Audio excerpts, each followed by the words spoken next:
Muy buenas a todos, bienvenidos otro día más a Warrior Diplomacy, tu podcast favorito sobre geopolítica.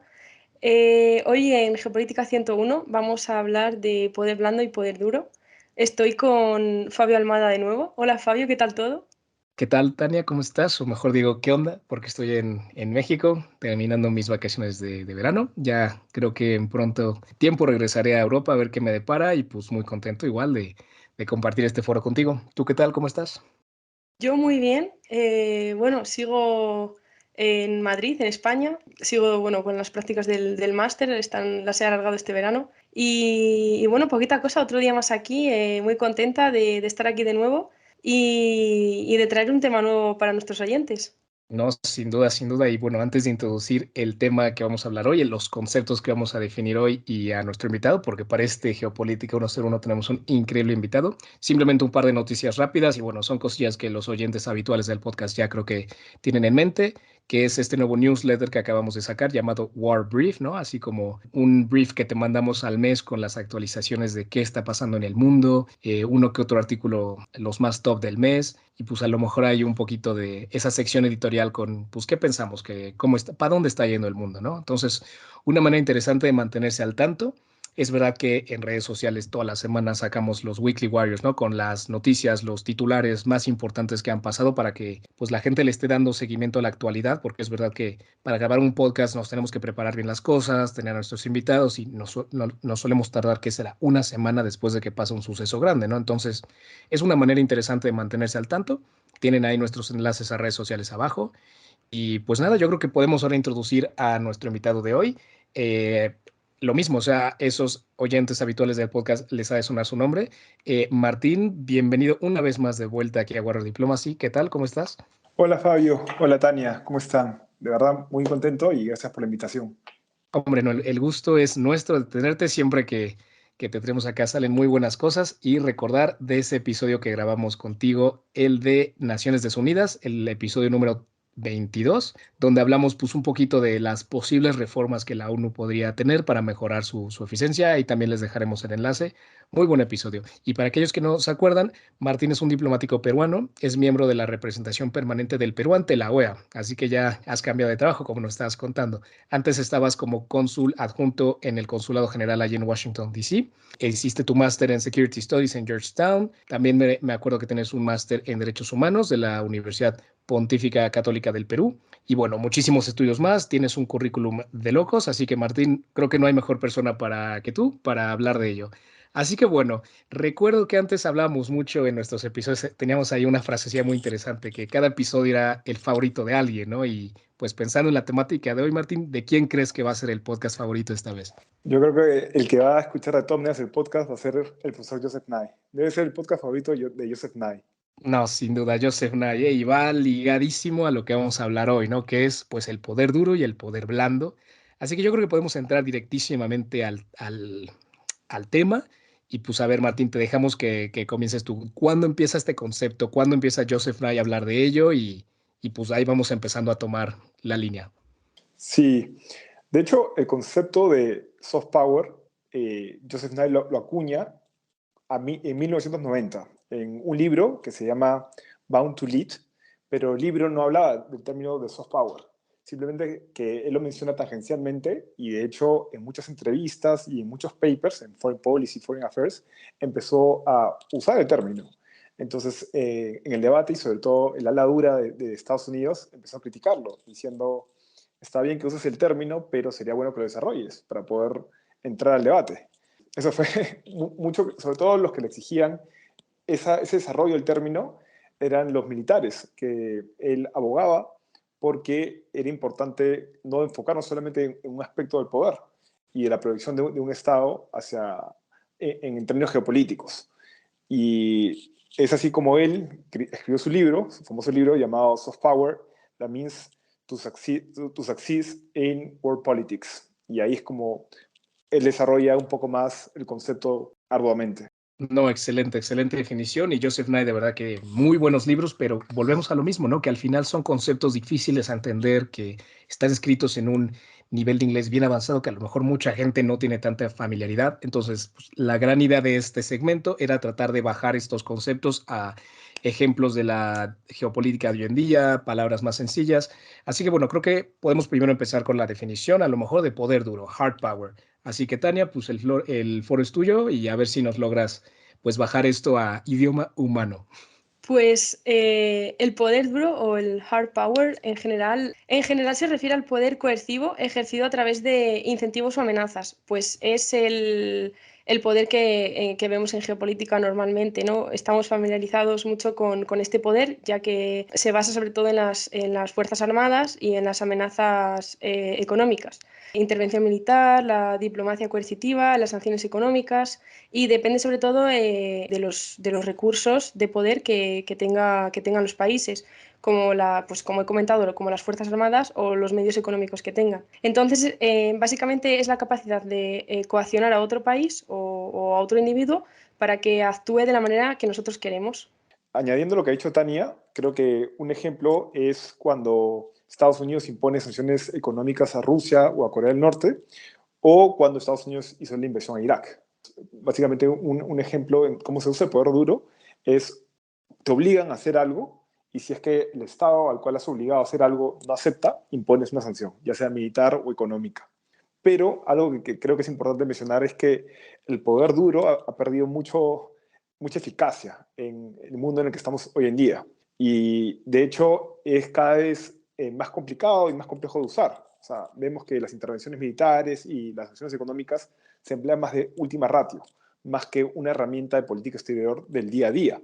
Por ejemplo, alguno de ustedes o de los oyentes se imaginaría a Estados Unidos resolviendo sus problemas amenazando a Canadá o a la Unión Europea con una intervención militar o una sanción económica. Es muy complicado, ¿no? Entonces Estados Unidos no puede usar mucho el poder duro hacia los aliados. Y en general el poder duro no se usa más con los aliados, sino se emplea en situaciones de más riesgo o cuando vemos que todos los otros canales no están funcionando. Entonces sí sería impertinente explicar que el poder Interesante. duro ha perdido su relevancia en la actualidad, ¿no? En cierta manera. Mira, entiendo por dónde va tu argumento y creo que es muy bueno, pero me viene a la cabeza algo que estuve leyendo, que era, ¿no? Que el poder duro a lo mejor lo podríamos, pues, separar en incentivos y amenazas, ¿no? En zanahorias y palos, ¿no? Carrots and sticks, como solemos decirlo.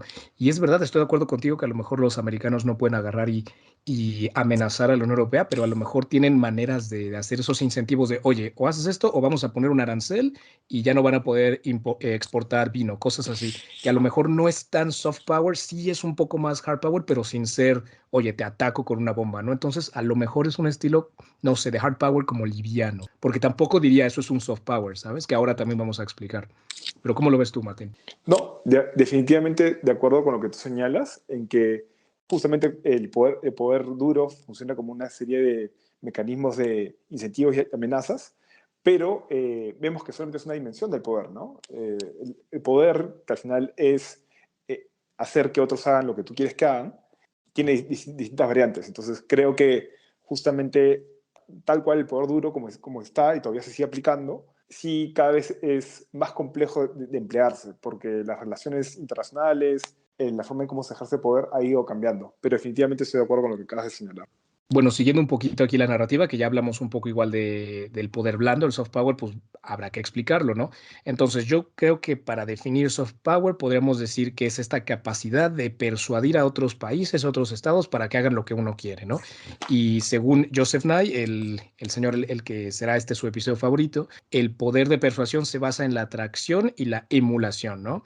Y escribió en su libro que la capacidad de afectar lo que otros países quieren está asociada pues también a recursos intangibles, ¿no? Podría ser la cultura, la ideología, las instituciones, ¿no? Y me viene a la cabeza pues el cine americano, Hollywood, ¿no? Y cómo al final también creo que tenemos una idea del gran titán americano por todo lo que hemos visto en las películas desde que éramos chiquillos, ¿no? Y me viene también a la cabeza ahora cómo el cine chino está empezando a agarrar tracción como para también empezar a influir ahí, ¿no? Yo lo veo mucho en México, cómo de verdad la cultura americana afecta mucho cómo percibimos el mundo y, por ejemplo, en el tiempo que he vivido en Europa es distinto. Allá en España no se ve de la misma manera la vida americana y recuerdo mis colegas de la universidad diciendo, es que Fabio, tienes una vida muy, muy yankee, o sea, como que la gorra y te gusta el fútbol americano y tal.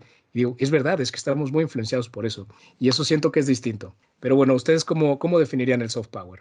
Yo explicaría el soft power como una manera de ejercer poder o influencia sobre otros países a través de los aspectos de nuestro día a día. Pues, por ejemplo, el idioma, la cultura, la música, la gastronomía o incluso el deporte. Porque, por ejemplo, yo recuerdo que escribí un artículo en Atalayar sobre la organización de los Juegos Olímpicos y la posible unión de Corea del Norte y Corea del Sur gracias al deporte. Porque durante los Juegos de Pyongyang acordaron participar bajo una única bandera. Luego no ha resultado en una unión, obviamente, pero bueno, de cualquier manera es un hecho histórico, porque bueno, Corea lleva dividida desde 1948, cuando se estableció el paralelo 38. O si no, se me ocurre también un ejemplo, la carrera espacial por llegar a la Luna en los años 60, es también otro buen ejemplo de soft power. O, por ejemplo, como has comentado tú, Fabio, el cine que nos ha mostrado en Estados Unidos unos valores y un estilo de vida que vemos en las películas que en España, en Europa, es totalmente diferente y nos hace pensar que la vida allí es ideal y es de esa manera y bueno, luego pues cada uno puede estar más a favor o en contra o le puede gustar más o menos, pero eso es otra manera de influenciar nuestro estilo de vida aquí en Europa. ¿Cómo lo ves tú, Martín? Yo agregaría a las definiciones que han dicho que es la habilidad para poder modificar las preferencias de otros actores o estados, ¿no? Entonces, creo que con el soft power, los que lo ejercen, lo que buscan hacer es modificar la manera en cómo ellos ven el mundo, cuáles son sus ideales, cómo quieren actuar, porque eso también permite poder tener influencia sobre la toma de decisiones que tengan ellos. También diría que en el mundo de la información en el que vivimos, es una competencia por ver qué narrativa impera. ¿Cuál es la narrativa que debe ganar o debe prevalecer en la sociedad internacional, en el mundo globalizado? Y eso va ayudando a que cambien las cosas. Y de hecho, los ejemplos que has dicho, Tania, me parecen súper importantes, como por ejemplo esta película estadounidense Top Gun. Entonces, que la pusieron hace bastantes años, la primera, y acaban de estrenar hace el año pasado la segunda, y cómo los estadounidenses proyectan su visión de la guerra y cómo está evolucionando el conflicto, ¿no? También, por ejemplo, creo que uno de los estados que me encanta cómo ejerce el soft power es la República de Corea, Corea del Sur. No sé si vieron que el año pasado Uy, en la Asamblea buenísimo, sí, buenísimo. el año pasado en la Asamblea de Naciones Unidas trajeron al grupo este de K-pop que es súper famoso y aparte con todas las películas que han estado promocionando en los últimos años, inclusive Parasite, que ganó el Oscar, muy buena película, la recomiendo, y todas las series que han sacado en Netflix. Entonces, ellos están exportando mucho su cultura y se están posicionando como un país que está vendiendo la cultura y cada vez vemos más fans del K-pop, más fans de las películas y en general en el mundo, ¿no? Y eso mejora la percepción que tienen los estados y las personas respecto a Corea, a República de Corea. De hecho, un ejemplo, porque también el soft power y el poder va cambiando y se va variando dependiendo del momento, es cuando fue Rusia en el Mundial 2018. Cuando Rusia fue sede, por ejemplo, en Perú era la primera vez que Perú clasificaba al Mundial después de muchos años. Entonces, todos los peruanos y peruanas estábamos emocionadísimos por ir a Rusia. Y me acuerdo que Rusia sacó un post en su Twitter, un tweet de la Embajada de Rusia en Perú diciendo, bienvenidos peruanos, los esperamos en Rusia y en Moscú. Y todo el mundo compartió tweets y súper viral, y todos estaban emocionados. Y de hecho, en el 2018 y toda la época previa al Mundial y post-Mundial, la percepción de Rusia en América Latina, que el fútbol es muy importante, mejoró. O sea, todos veían muy bonito Rusia, Moscú, la cultura, no sé, veías a muchas personas repostando fotos de la plaza. Y claro, vemos hoy en día que no la percepción latinoamericana y en varias partes se ha perjudicado respecto a la situación de Rusia en Ucrania, debido a los recientes acontecimientos y como otros estados, llámese Estados Unidos, Europa, han empezado a proyectar, empezado a mover cierto tipo de narrativas para cambiar cómo se está viendo y cómo otras partes del mundo que no están tan involucradas en el conflicto ven a Rusia, ¿no? Entonces creo que eso es un juego de narrativas que en soft power que estamos viendo hoy en día. Sin duda, sin duda. También yo noto a Rusia este último año haciendo eso en el mundo en desarrollo, ¿no? Tratar de vender la idea de que no, que es la OTAN la que ha creado esta guerra, ¿no? Y utilizar pues también esa influencia para también a lo mejor sacar ahí sus beneficios geopolíticos. Igual hablando del deporte, me viene a la cabeza pues Qatar el año pasado con el Mundial. O sea, Qatar estuvo en todos lados y hoy en día también es impresionante cómo Arabia Saudita está comprando a jugadores, a Ronaldo, acaban de firmar a Neymar, creo que Benzema también está por allá. O sea, es increíble cómo utilizan también los jeques árabes el deporte para utilizar pues, este soft power, ¿no? Y venderse para el futuro. Es impresionante. Tania, ¿tú crees, pues aprovechando que eres española, sé que hay algo llamado Marca España y pues también tenemos a Rafael Nadal, tal. ¿Cómo crees que España utiliza soft power o crees que utiliza soft power? Pues mira, Fabio, en el deporte creo que se nos da bastante bien, por norma general, porque es verdad, bueno, aparte de que tenemos buenos deportistas, pues Alonso, Nadal, bueno, el equipo femenino de fútbol de la selección española. Es verdad, la final la Cierto. juegan el domingo, ¿no? Bueno, grabamos hoy a 17 de agosto, a ver qué tal cuando salga este episodio, pero final de fútbol femenil, es verdad. Sí, por lo general tenemos buenos deportistas y en el deporte no tenemos problema, pero mira, se me viene ahora a la cabeza el concepto de nation branding, que básicamente se trata de promocionar tu país como si se tratara de una empresa, de una marca, respecto a la competencia. Y bueno, básicamente es como consiste en hablar bien de tu país en el extranjero, a las personas que son de fuera de tu país. O sea que es una acción más propia de la población y no del Estado. Pero es una asignatura pendiente de los españoles, porque por norma general a los españoles les da mucha vergüenza hablar bien de España. No sé si lo habréis podido comprobar vosotros.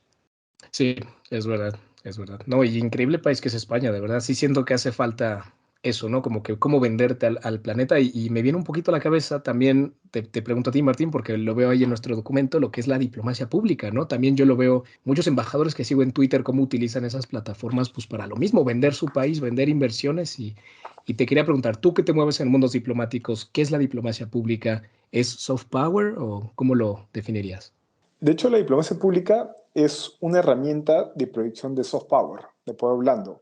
Es la manera en cómo un Estado afecta a la opinión pública para favorecerse.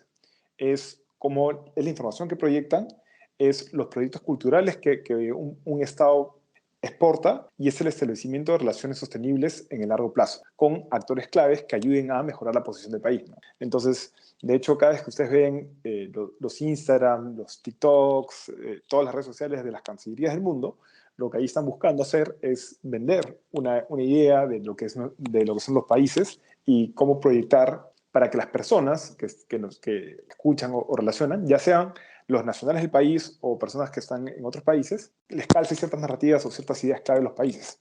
Por ejemplo, para poner en caso el caso peruano, Perú, de los temas de los cuales más nos sentimos orgullosos los peruanos es la gastronomía, igual que ustedes los mexicanos. Yo diría que de hecho la gastronomía mexicana y la gastronomía peruana son de las mejores del mundo. Y ahora, último que ha salido, que el mejor restaurante del mundo está en Lima, Central.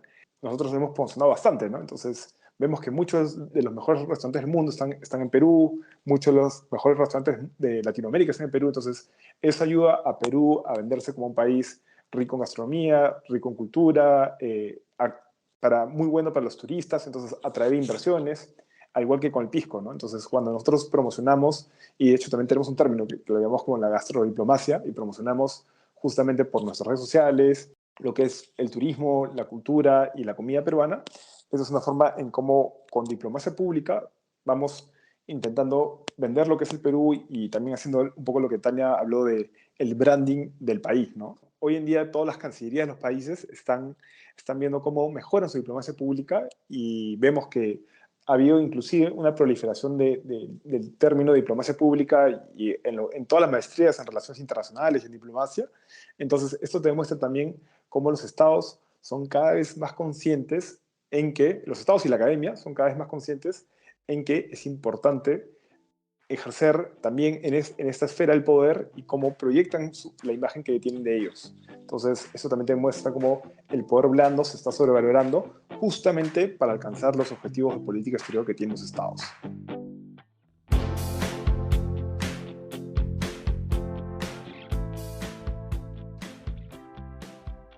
Muy bueno, chicos.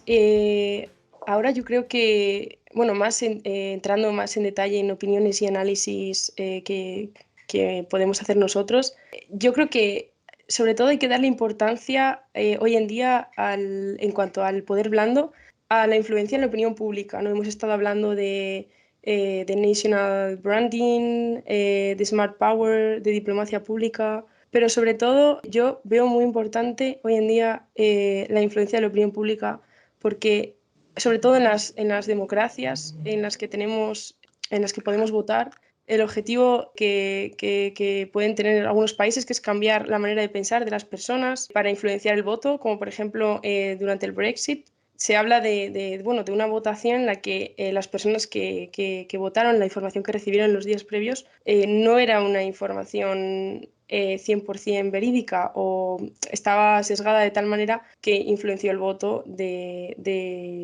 los resultados de la votación. Yo esto lo veo súper importante porque proporciona una información negativa de la Unión Europea, entonces ellos acaban pensando que es mejor irse, que es mejor abandonar la Unión Europea y ahora muchos se dan cuenta de que ha sido un poco cagada porque, bueno, obviamente no tenían toda la información en su poder. Entonces, esto de cambiar la historia, cambiar el mundo a través de estas estrategias de poder blando realmente, es bastante interesante. No sé vosotros cómo lo veis o no sé qué opinarás tú, Sí. Fabio. Pues sí, mira, yo creo que aquí la pregunta es eso, ¿no? ¿Qué es más efectivo? ¿Qué es más importante hoy en día? Si el poder duro o el poder suave, ¿no? Y pues yo te podría decir que es eso que dijiste brevemente, ¿no? Es smart power. Yo creo que es saber utilizar ambos, ¿no? Y como bien dice Martín al principio del episodio, no puedes agarrar y amenazar con acción militar para cada estrategia internacional. La tienes que utilizar una mezcla, ¿no? Entonces me viene a la cabeza primero el poder duro, a lo mejor es verdad que puedes desplegar con rapidez tus tropas, puedes gastar dinero en tu ejército y usarlo, ¿no? Del otro lado, a lo mejor el poder blando, pues te tardas mucho tiempo en construirlo, tiene que ser muy a poco y a lo mejor tienes que utilizar recursos intangibles, ¿no? Entonces, pues yo creo que ahí ves que son dos tipos de estrategias que pues, hay que a lo mejor saber utilizar, ¿no? Y también me viene a la cabeza pues la dimensión temporal, ¿no? El poder duro a lo mejor tiene consecuencias más inmediatas y el poder blando a lo mejor pues un poco más lento con el tiempo, ¿no? Entonces yo creo que al final cualquier país tiene que saber utilizar ambas y también es volver a nuestra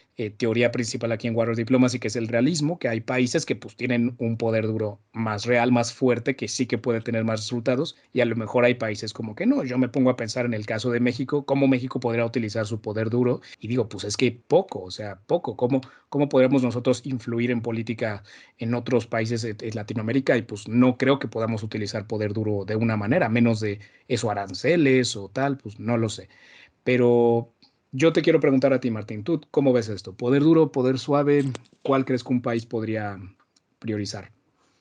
Es que yo creo que ambos tienen pros y contras y que se tienen que saber cuándo usar cada uno, siempre y cuando cuentes con los dos. Por un lado, el poder duro es más sencillo de ejercer. O sea, el Estado tiene el control sobre el poder duro, ya que el Estado es el que básicamente hace el despliegue militar o aplica y busca aplicar las acciones económicas, por un lado. El poder blando es más difuso de usar, porque el poder blando no depende exclusivamente del accionar del Estado. El poder blando también depende de la industria gastronómica, la industria del cine, el sector privado. Entonces, es más complicado de, uno, emplear y dos, de demostrar la aplicación o los beneficios de haberlo aplicado, como si lo puedes usar con el poder duro. No obstante, como bien dijiste tú y Tania, creo que lo que se tiene que aplicar y lo que creo que todos los estados han dado cuenta que lo tienen que hacer es el Smart Power, que es emplear un poco de los dos. Y por ejemplo, para los conflictos, hoy en día no se ganan únicamente mediante poder duro. No es que lleva un ejército, invade, destruye y ataca, no. Tú puedes ganar militarmente y operativamente, pero eso es ganar la batalla. Para conseguir el objetivo, porque al final la guerra es un medio para conseguir tus objetivos en política exterior, lo que tienes que hacer es establecer mediante el poder blando las condiciones duraderas para que se cambien las percepciones y que hayan lo que tú quieres. Entonces, con el poder duro, tú ganas la batalla, pero con el poder blando, tú consigues la paz y consigues que los objetivos que tú quieres se establezcan en el largo plazo. Entonces, es una combinación de las dos. Y, por ejemplo, un ejemplo podría ser Afganistán. Estados Unidos empleó el poder duro y dominó y tuvo la presencia militar durante toda esta década y diríamos que ganó la batalla.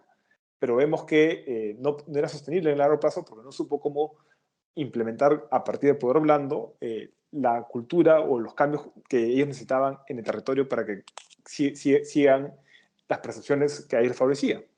El resultado fue que al final tuvo que desplegar y entraron de nuevo los talibanes. Entonces, esto es un ejemplo en donde el poder duro se aplicó de más y el poder blando no se aplicó y al final no resultó lo que el Estado estaba buscando. Sí, Martín, y retomando el tema del poder duro y de las guerras y los conflictos abiertos, porque al final el poder duro se refiere más a eso, los conflictos abiertos y el poder blando a ejercer influencia sin que el resto se dé cuenta o sin que sea consciente del todo. Me recuerda esto un poco a las amenazas híbridas. Como comentaba yo, la persuasión de la opinión pública yo creo que se puede relacionar mucho con las amenazas híbridas, porque al final estas amenazas, como bien dice el nombre, son híbridas, quiere decir que son un poco de todo, un mix, y mezclan poder duro con poder blando, es decir, el conflicto abierto, la declaración de la guerra directa, con otros medios más invisibles, que bueno, no quiere decir que no estén ahí. Como poder duro tenemos la persuasión económica o ejercer presión diplomática y los ciberataques, y como poder blando encontramos la injerencia de la opinión pública del país. Y bueno, entre medias de los dos está lo que se llama la zona gris, que es realmente donde no sabemos, donde no identificamos las amenazas con un poder ni otro. Entonces, bueno, yo comentaba esto por eso, porque al final bueno, manipular no, pero interferir en la opinión pública de los países, sobre todo democráticos, es algo bastante interesante al que no se le da nada de importancia a este tema. No, sin duda, Tati. Creo que aquí volvemos a lo mismo, ¿no? Que las teorías hay veces que en la práctica se quedan cortas, ¿no? Y en los 90, cuando esta teoría de Joseph Naden Soft Power, pues sale a la mente, a lo mejor no tenían en la cabeza, hombres, que en 30 años van a hacer estrategias para cambiar la opinión pública y meter a un candidato anti el establishment con el que yo puedo avanzar mis políticas exteriores, ¿no? Y es cierto, o sea, a lo mejor no podríamos decir, vale, las campañas de desinformación son o uno o otro, pues a lo mejor es verdad que es eso que decimos, una combinación, esa zona gris, es smart power. Y a saber las que vienen en el futuro, o sea, imagínense todas las cosas que van a cambiar de aquí a 10, 20 años con la tecnología y a saber qué tipo de poder van a hacer. Entonces yo te quisiera preguntar a lo mejor a ti, Martín, para seguir aquí las cuestiones. ¿Cómo tú crees que está cambiando el poder? ¿Cómo ha cambiado en los últimos años? ¿Para dónde va? Ahí el que ha hablado mucho de cómo ha cambiado el poder es Moisés Naim. Él escribió en el 2013 un libro que se llama El fin del poder. Y básicamente lo que hablaba es de cómo el poder se ha ido esparciendo y han habido estas fuerzas centrífugas que han hecho que el poder sea más difuso y más complicado de controlar. O sea, los estados, y él ponía este ejemplo en que tanto los estados como los presidentes hoy en día tienen menos poder que hace 50 años, cuando el presidente era prácticamente todopoderoso y podía hacer lo que quisiera. Hoy en día las cosas han cambiado.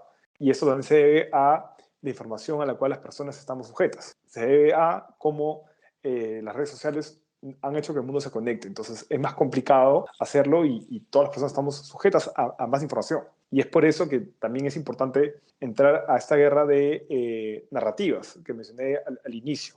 Y es así como el soft power, sobre todo, también se está ejerciendo fuertemente a través del ciberespacio. Singer y Brooking tienen un libro que se llama Light War y te muestra cómo los estados han empezado una guerra por redes sociales justamente por ver qué narrativa y qué mensaje es el que impera. Y de hecho, eso es algo una táctica que no solo lo están usando los estados, sino también lo han usado inclusive grupos terroristas como ISIS en su momento, cuando tomó Mosul, empleó todas las redes sociales para anunciar su ataque y un poco desestabilizar a las fuerzas iraquíes que seguían en terreno. Entonces vemos que cada vez más los actores internacionales están usando en este mundo de la información o de la sobreinformación, están usando el soft power y vender y cambiar las narrativas a través de las redes sociales para que el mensaje y sus ideas sean las que se establezcan. Pues sin mucho cuidado, gente, dándole retweet, dándole reshare a todo. Hay que siempre contrastar información, especialmente ahora que Twitter va a estar más propenso a ese estilo de actores, ¿no? Pero bueno.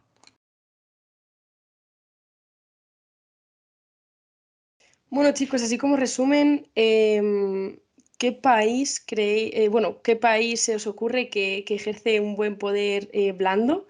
Yo estoy pensando en España con el Instituto Cervantes, que realmente es una manera muy positiva. Bueno, hemos hablado mucho sobre conflictos, que le hemos dado un aspecto un poco negativo, pero realmente expandir el idioma y la cultura hispana por el mundo, como lo hace el Instituto Cervantes, y lo hace de una manera muy eficiente y positiva, ¿no? De influencia en el mundo. Y si no, también se me ocurre la Unión Europea como institución o como conjunto es un claro ejemplo de poder blando, ya que hoy en día, bueno, no es un país, pero es un claro referente de los valores democráticos en el mundo. ¿Cómo lo ves tú, Martín?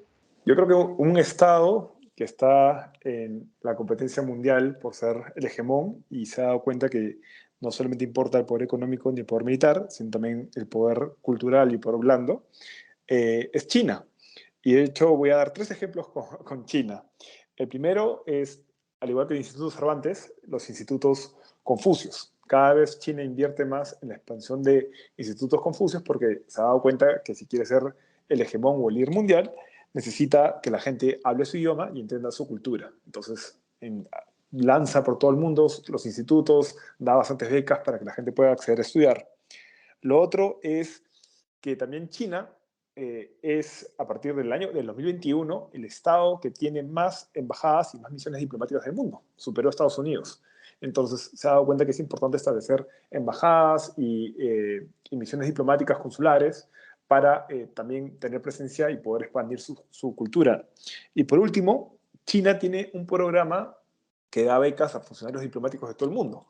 Básicamente lo que hace es la Cancillería china siempre invita a las cancillerías de distintas partes del mundo, sobre todo también en Latinoamérica, a que mande por un mes, 3 semanas a China a 10 o 4 o 5 diplomáticos para que vayan a un curso de inversión cultural a China. Entonces, por 3 semanas vas a China y aprendes acerca de la cultura en ese país, ¿no? Te das cuenta que es una manera en cómo ellos están buscando que las percepciones del mundo respecto a su cultura y a la forma en cómo ellos funcionan sea cada vez más aceptable. Muy buena. Yo para concluir, pues traté de pensar de otros ejemplos, le estuve dando la vuelta a alguno que no hemos ya mencionado en el programa y no lo sé, no lo sé. Yo creo que voy a tener que retomar mi ejemplo que di del Golfo Pérsico, ¿no? Estos países árabes que están tratando de comprar, te digo, a los mejores jugadores deportivos, derechos de televisoras, de sponsors, compran de todo tipo, pues como para también utilizar cualquier herramienta para venderse como lo top de la top, ¿no? Entonces, yo a lo mejor tendría que recurrir a ese ejemplo de nuevo. Pero en fin, chicos, otro excelente Geopolítica 101. La verdad, Tania, Martín, me ha encantado. Creo que ha sido un tema muy, muy interesante y qué bueno de haber sido tres personas porque había mucho de qué hablar, ¿no? Sí, por supuesto. La verdad que es un tema que yo creo que es bastante interesante para nuestros oyentes, muy relacionado con la geopolítica y con el día a día. Y bueno, un placer tener a Martín con nosotros. Gracias, Tania. Gracias, Fabio. Siempre es un gusto poder estar en mi podcast favorito sobre relaciones internacionales. Y bueno, he aprendido mucho de ambos, así que espero que a todos los oyentes les haya gustado mucho el capítulo de hoy y hayan sacado las ideas importantes como las he sacado yo. Gracias. Estoy de acuerdo. Y Tania, no sé, ya yo creo que vamos a tener que hacer esto tradición aquí, intentar pensar en siguientes episodios, ideas.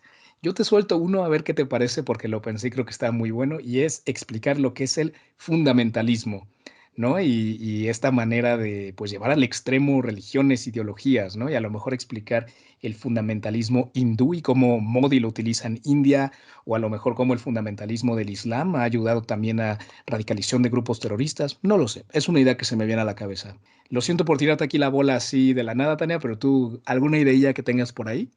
Pues Fabio, no se me ha ocurrido nada, la verdad, porque siempre me tiras la pregunta así en directo y no me pillas en blanco, pero me parece un buen tema. Si no se nos ocurre otro, seguramente tiraremos por ahí, Estaría cool. porque sí, ya toca algo más teórico, más ligado a la teoría, como comenzamos con Realpolitik. Y además creo que fue un tema que pidieron nuestros oyentes, si no recuerdo mal. Es verdad, este tema lo pidieron, así que pues aquí tratando de responder a lo que nos dicen nuestros seguidores en redes. Martín, a ver, te tiro a ti también la bola a toda dirección, a ver si tienes algo ahí en la cabeza. ¿Algún tema que te gustaría que desenglosemos en Geopolítica 101? Bueno, de hecho hay dos que últimamente he estado leyendo bastante y que creo que se ha hablado muy poco. Uno es Grand Strategy y cómo los estados usan o arman una estrategia que mezcla justamente el poder militar, el poder económico y el poder diplomático para proyectar sus objetivos de política exterior y conseguirlos. Entonces, eso de cómo el Estado arma una estrategia en general es un concepto que me gusta mucho. Grand Me Strategy, hay gustó, muchos me gustó. libros. Ahí Paul Kennedy es uno de los que ha escrito más del tema. Y el otro tema que a mí me interesa un montón es populismo, que es muy, Uy, muy parecido, muy relacionado a que tú dijiste, Fabio. Y vemos justamente cómo hay estos nuevos líderes populistas, sea de izquierda, de derecha, en el hemisferio norte o el hemisferio sur, que usan estrategia de populismo para ganar y ejercer su poder en los estados. Y de hecho, ahí el que hablaba mucho es Moisés Naim, y él habla de la estrategia de las tres Ps, que es polarización, posverdad y populismo, que es la nueva estrategia política que se está usando por ciertos tipos de líderes, ¿no? Entonces, ahí te dejo dos wow, posibles temas para posibles me futuros encantó. capítulos. Me encantó, lo anoté aquí, está PPP, y me viene a la mente a lo mejor ejemplificarlo con Nayib Bukele, con Milei ahora en Argentina, que está en redes, está a tope, y Modi, ¿no? Tres líderes, tres distintas maneras de utilizar estos poderes. Muy interesante, me gustó mucho. ¿Tú cómo lo ves, Tania? ¿Lo cerramos o seguimos dándole vueltas? Es que lo vendió muy bien, ¿eh? Grand Strategy lo veo como para fin de temporada, podrá estar muy guapo. Me gustó mucho también. Pues mira, me gustan los tres temas. Me gusta el populismo. Me han gustado mucho las ideas de Martín. Si no, se lo podemos dejar a nuestros oyentes. Podemos hacer una encuesta Ah, qué buena de varias idea, opciones. qué buena idea. Eres muy Va, va, va. democrática, Tania, me gusta. Total, genial, ¿no? Pues chicos, increíble, ya hasta tenemos buenas ideas para el siguiente y sí creo que es una excelente idea, podemos una encuesta ahí en redes a ver cuál sigue y nada, pues ha sido un placer de nuevo y ya saben que para cualquier análisis de lo que pasa en el mundo, aquí tienen su podcast favorito, así que no duden en pues darnos un like, compartir si les gusta lo que hacemos y aquí nos van a encontrar cada semana. Cuídense mucho.